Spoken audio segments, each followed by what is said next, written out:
The TV1 News is proudly brought to you by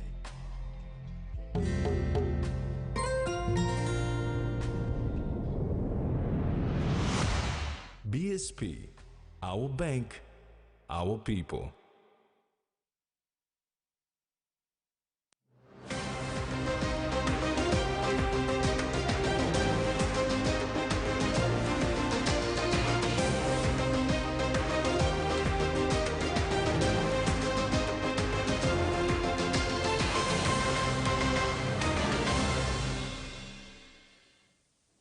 Hello and thanks for joining us for Sunday's news.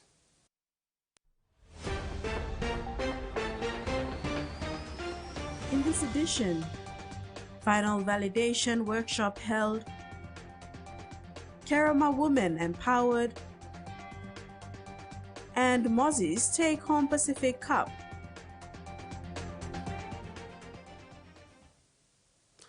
The final palm oil policy validation workshop was held in Port Moresby last Friday, November 22, 2024. The workshop brought together critical stakeholders and government leaders to get their views on the policy before the National Executive Council's ratification and approvals. This is the second and final after the first held in Kimber last Tuesday, November 18, 2024.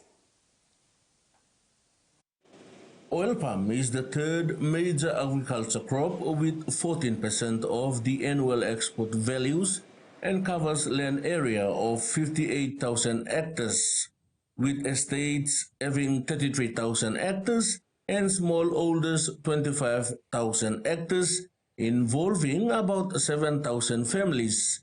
The estates produce 65% of the output and 35% from the smallholders. The oil palm industry supports about 4.5% of all rural households, and their annual production is at the rate of 12% since 1997. The overall growth rate of the industry since 1997 has been 15.5% per annum. The three major schemes or skins, Biala and Popondeta, produce the bulk of palm oil in the country. All the schemes operate their own mills, producing crude palm oil entirely for export. However, since then, there is no policy to guide the industry and the government as well as the private sectors in terms of its benefit-sharing spin-offs. Chairman of the Oil Palm Industry Corporation Board, Stuart Tatauro, when addressing the participants at the workshop, told them that for the industry to flourish in the future, they need to see and learn from the past and the history of the industry. For us to see the future, we need to see the past. So we have come from colonialism to independence. He said the palm oil policy is the way forward to prosper the farmers in the country. Mr. Tatauro stressed that PNG cannot continue to live like how the ancestors do things in the oil palm industry, but work together to bring an end to the poverty trend in the country through the agriculture sector. And I believe that this community can change the nation. I believe this community can bring employment to our people, formally and informally.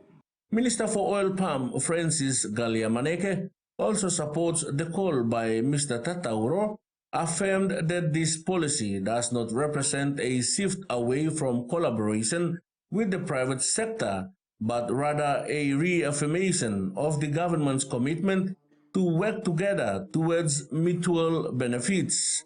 However, he said the government will not compromise on its responsibility to regulate and develop the industry for the greater good of the nation. The National Oil Palm Policy provides a comprehensive roadmap for the development of Papua New Guinea oil palm sector.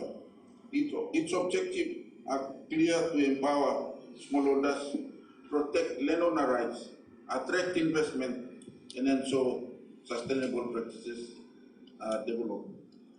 However, this is only the beginning. The detailed work of implementing this policy through legislative and operational frameworks is ahead of us. I invite you all to remain engaged as we transition from policy development to action. Freddie Moe, TVWAN News. It was a night of achievement for financial inclusion over the past 2 years. Center for Excellence in Financial Inclusion, or CEFI, celebrated its commitment to opening 400 banks in the country. Center for Excellence in Financial Inclusion celebrated a milestone in the finance and banking sector, culminating with an awards night held on Friday the 22nd of November.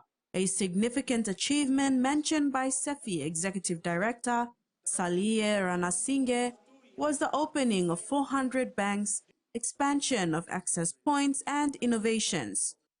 Basically, during the last 2 years, we have opened over 400 bank accounts in the country. Most of it comes from very rural areas. And that's a very remarkable achievement. And also, there have been about 327 new access points that has been created. And that shows that the people of Papua New Guinea will have an access point close to their doorstep. Member for Kerema, Thomas Oppa, gave an insight into the work done in the district with the help of Mama Bank, CEFI, and Bank of PNG. He said the establishment and presence of financial institutions have helped the women folk in Kerema district, and especially those in the villages. We want to do mass graduation of 1,000 women with a certificate in financial literacy training. The prerequisites, they have met the prerequisites. They've got the basic financial literacy training, they've got the NID, and they've got the bank account now. Right now, we're going to tidy it up, and we're going to summarize it, and we're going to give that to Das and the team, and they're going to put 1,000 kina each into the women's account, 1,000 kina each. That's the microcredit loan. Bank of PNG Governor Elizabeth Genia said that the forum earlier was well received. She mentioned that they will develop the next phase of the financial inclusion journey. Today's forum was an excellent case in point. I am told from today's activities, it was very well received.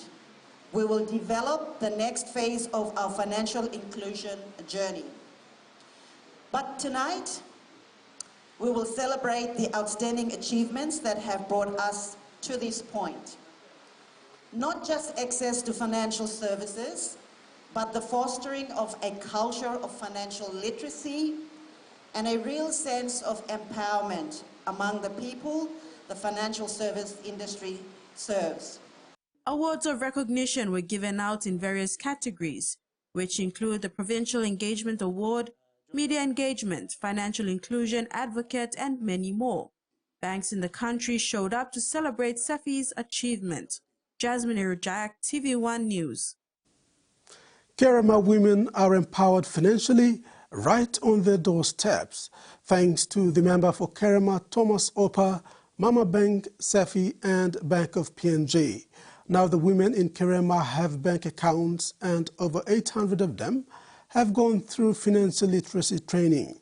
Kerema MP Thomas Oppa said this during the CEFI Awards night recently.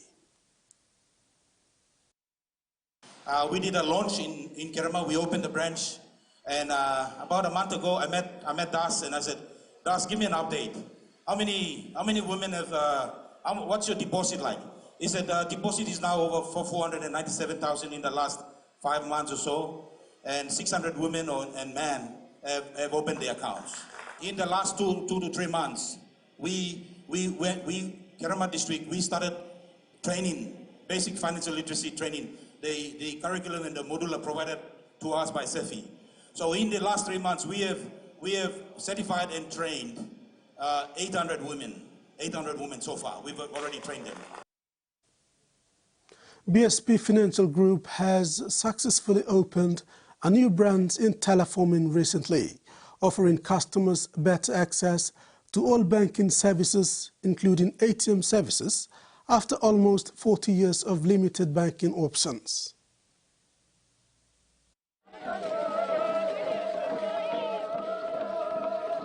Housed in the Telefomin District Administration Office Complex, this new facility will offer full banking services to customers, giving them opportunity to open accounts, over-the-counter cash transactions, access to lending, as well as other products.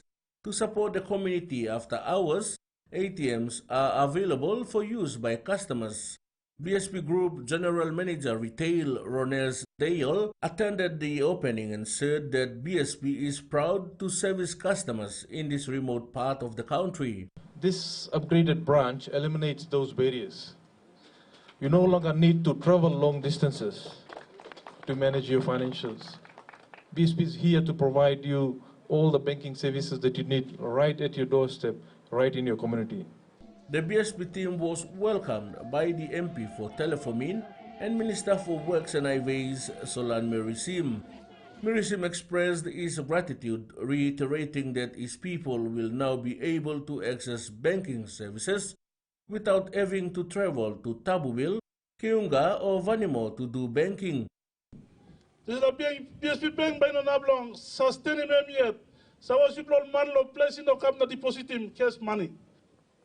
All business houses, all the line you know cabinet deposit him money, the bank by no nab stamp. All business houses, all the line, all teachers, all the help you say, all Kiunga, Tamubil, one in Hagen, Vanemo, we make lo kiss him. Money lo ATM, all the Sunday, I'm now and stop now. BSP's contribution to Telefomin extends beyond banking services with investments in community projects across the West Sepik province with a total contribution of 670,000 kina since 2009, supporting 28 projects in areas such as education and infrastructure. 2 community projects were delivered in Telefomin and Oksapmin.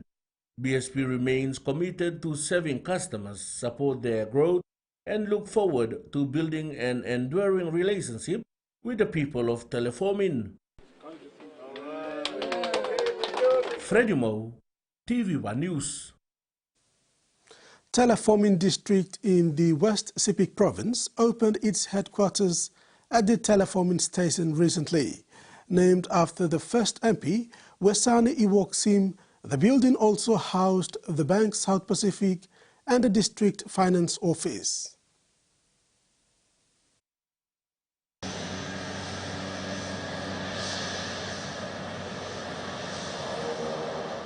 Telefomin is one of the remote rural districts in the country with the only access to the area is by air transport. However, that will now be a thing of the past under the leadership of current MP Solan Merisim as he embarks on connecting the people by road via the government's flagship program Connect PNG. On November 18, 2024, the district witnessed the opening of the district headquarters at Telefomin Station. Named after the first MP for Telefomin, Vesani Ivoksin, the iconic building is the pride of the people of Telefomin. Vesani Ivoksin, I'm only feeding, time apply, put him name long. All money come na start in place, kind of similar Telefomin. So the time I got recognition, looks away, also all kind man all start him. Place as a Telefomin for the last 49 years. La next year, me blah 50 years, na me move go in Lon Rapla chapter. Time road come up here, road in come 49 years time, no got close to 50 years na road come up here, close to come up here. Close to 50 years na this life come up. So by you may start lo going selo nupla chapter na nupla era. Merisim urges people to take ownership of the Vesani Ivoksim House and take care of it. Man, now walk plane. What if something but me play talk out or what is something but me play talking Papanigini. Now people of Papanigini, what is something Kapan they exceed him 49 years ago, finish couple of 50 years. Me play people of Telefomin too. 49 years ago, finish what is something me play look him, make him now. Me play by couple of 50 years next year. So the building was funded by the Telefomin District Development Authority in partnership with Octedi Mining Limited. And more than 2,700 people who are working tirelessly in Octedi. Thank you. Thank you for supporting Octedi, and we'll continue to support Telefomin District. But we'll continue to support Kinga District. We will continue to support Western Province, and we'll continue to support Papua New Guinea. Freddie Mo, TVWAN News.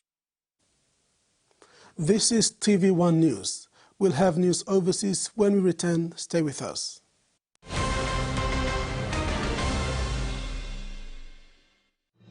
Experience a convenient and smarter way to do your banking with BSP Mobile Banking. You don't have to leave the office or your home to pay for bills. You can view your account balance, transfer funds, top up phone credits, or purchase easy pay units wherever you are. Visit your BSP branch today to register now for BSP Mobile Banking. BSP Mobile Banking, the smarter way to bank. BSP, our bank, our people. He says the best Hunters players come from his region. So does she. But there's one thing that brings everyone together. SB Lager, Bunyamyumi. Open nets.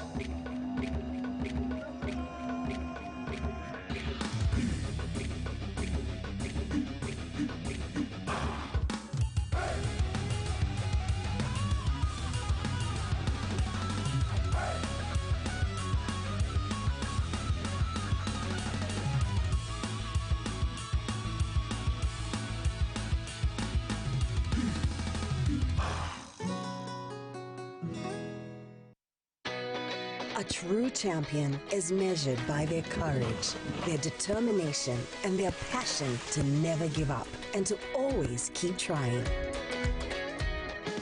With a delicious Milo in milk taste and added nutrients, Milo in milk is a great way to fuel our little champions with nourishing energy every day. Because true champions give it their all. Milo, PNG é minha. Pine PNG made.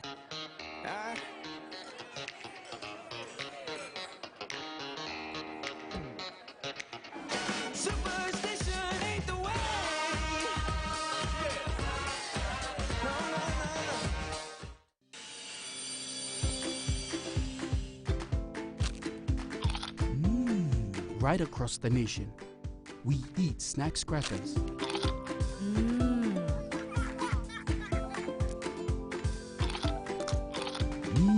Emi trupla. All get a young planalapun, only like him snacks crackers. Only make him here, no P&G, one-time lay biscuit company. It's crunchy and tasty. It's irresistible.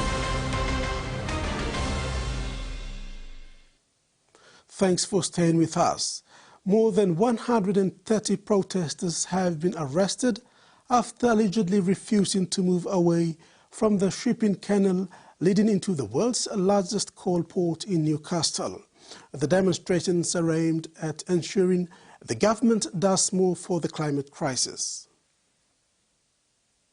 Anti-fossil fuels demonstration really escalated when a number of people tried to use their kayaks to actually enter the shipping channel and block a ship from leaving the port of Newcastle. Prior to that, many of the protesters had been actually sticking to the water's edge in their kayaks and their floats, and that's because there was quite a presence of police out on the water, and their boats were preventing people from actually entering the shipping channel and blocking those ships. But This morning we saw a number of protesters in their kayaks actually go past the police boats and really attempt to get into that shipping channel, and many of them were then put onto the police boats and taken back to shore. On yesterday, we saw 3 people arrested for attempting to do the same thing. They were also charged, and there were also a number of people on Saturday that were escorted by police back to land, but they were able to walk free.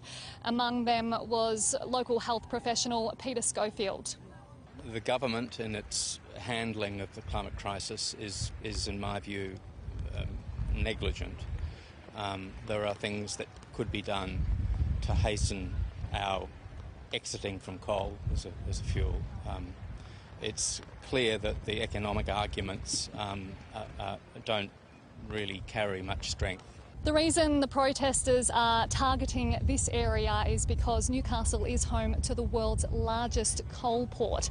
Last year alone, more than 144 million tonnes of coal was sent offshore from this region. So many of these protesters are hoping that governments will hear their messages. They're calling for more urgent action on climate change. They will continue to protest and gather here in Newcastle today before heading to Canberra to do more demonstrations throughout the week.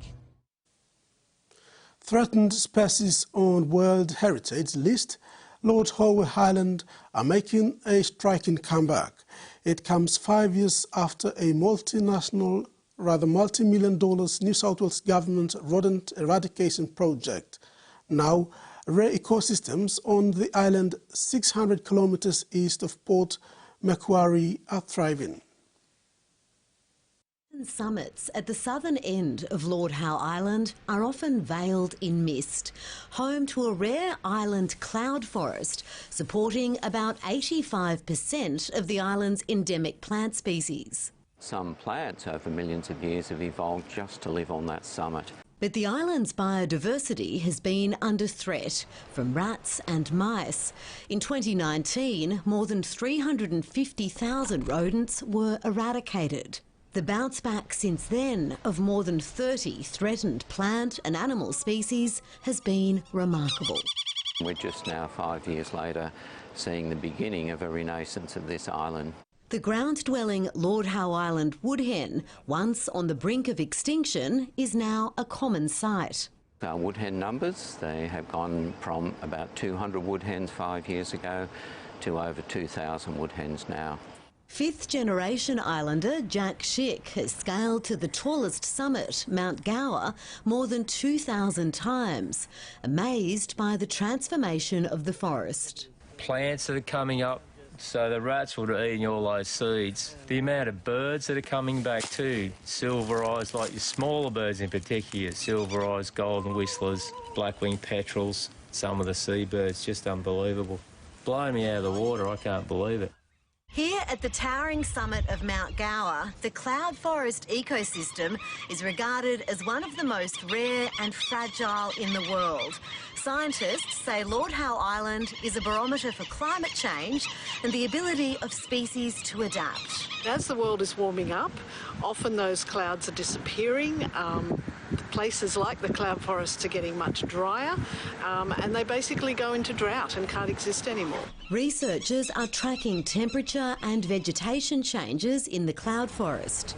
At sea level, the recovery of the world's most southerly coral reef is also being monitored after a coral bleaching event in late summer. Keeping pests out remains a priority. Sniffer dogs check all arrivals and do regular island checks for rodents. Such a unique and sort of special place. I think to preserve that, we have to work hard to protect it. Efforts at all levels to preserve a paradise reclaimed. You are watching TV1 News. Sports is next. Stay tuned.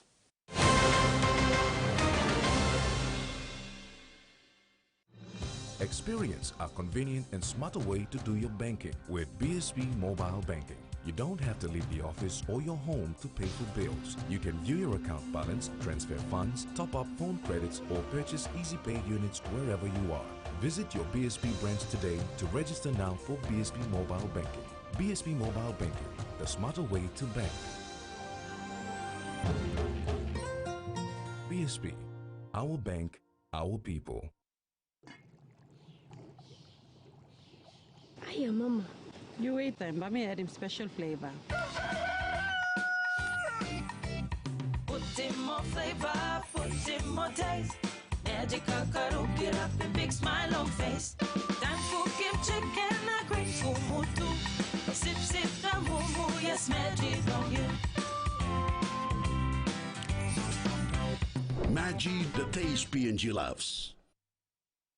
Enjoy life when we work together, making happy memories that last forever. Hot and talk, young or old, a scale race family meal with home. We'll bring out the smiles cause it's our favorite for minds. Tennessee Cola, scale rice on scale price. Tennessee Cola, scale rice on scale price. Amber, you like it?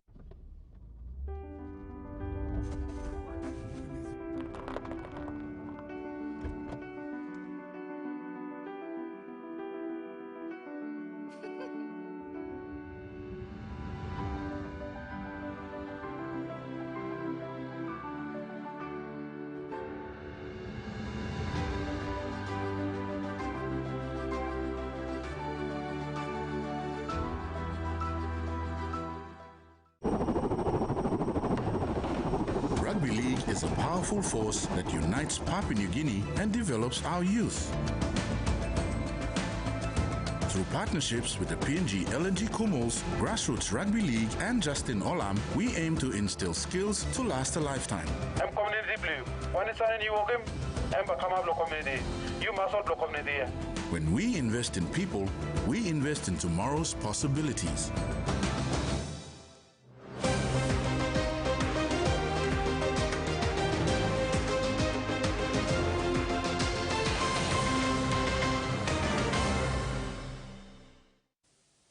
Welcome back. In sports, PNG Mosquitoes took out the inaugural Australian Football League Pacific Cup title after holding off Nauru Chiefs 62-19 in a dominant display yesterday at Maroochydore Multisports Complex, Sunshine Coast, Queensland, Australia.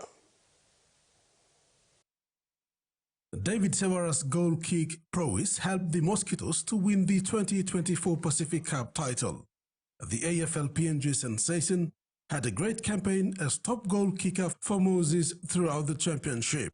Severa also registered his name on the score sheet in the grand final. The PNG Mosquitoes took charge of the game from the first whistle through to the end. The Moses took the lead in the first quarter, leading 18 goals to 1, and at halftime, they furthered their lead 36-9. PNG team continued its commanding lead in the remaining 2 quarters and came out victors. The dominant win was not the first time for the PNG AFL men's national team to claim the major title at the international event. The Mosquitoes have previously won back-to-back AFL International Cup. This win marks another milestone achievement for AFL PNG. AFL PNG representative teams, both juniors and seniors, deliver results despite training and playing in facilities that cannot be compared to rugby league, rugby union, football and other major sporting codes in the country. The Moses proved their class again in the 2024 Pacific Cup Championships. Douglas Lai coached side had a great campaign, defeating Fiji Tribes, New Zealand Falcons and Chiefs in the pool matches. The Moses side played Chief again in the grand final and won the game in style. Meantime, in the earlier game, the women's team PNG Flames featured in the 3rd and 4th place in playoffs, finishing 3rd. The PNG Under-17 boys, the Binatangs, finished runners-up in the championship, and Under-17 girls, Kurakums, won their tournament. The NCD Corporate Dart Tournament 2 ended in an even contest between teams that made the finals vying for the cup, Played ball and trophy. In the cup final, it was a game played down to the wire between the Bank of PNG Volts and Defence. BPNG came out winners at the end 5-4. After finishing 13th in Tournament 1 this year, Defence made sure to come back strongly in Tournament 2, and they did. Defence made its debut in the 2024 NCD Corporate Dart competition and kicked off their final campaign, starting well in the cup playoff matches, eventually making it into grand final last night against an experienced Bank of PNG Volts. Defence was the team to reckon with, as Bank of PNG played it cool, making their second appearance. The first grand final was in 2023. Defence was the first to register their first star, starting off with a good comeback to check out to lead ahead. It was a good reply from BPNG, who secured big numbers to take the second start to a 1-all draw. It was an entertaining match as both teams showcased their best players in the game, and it was evident in the 9 matches played, finishing off in the 9th match as BPNG managed to seal the win 5-4. BPNG captain Howard Tarube credited his team and their opponent's defense for a good challenge. For us to come up with such a big win, been runner-up for last year, and they understood what the assignment was to come and come at this kind of big stage and get a win for us. Susan Oreape, TVWAN Sports. That's it for sports. Now weather. Regional forecast. Southern. Isolated showers and thunderstorms with areas of rain over inland of Western Province.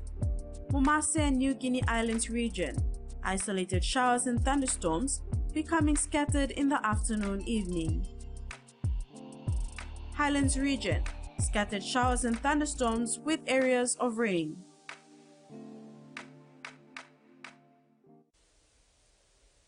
And that ends the news tonight. Have a top week ahead. Bye now.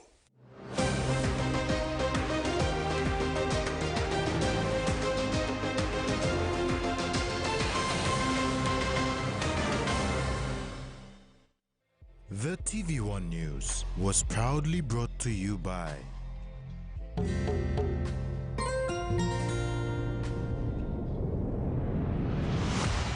BSP, our bank, our people.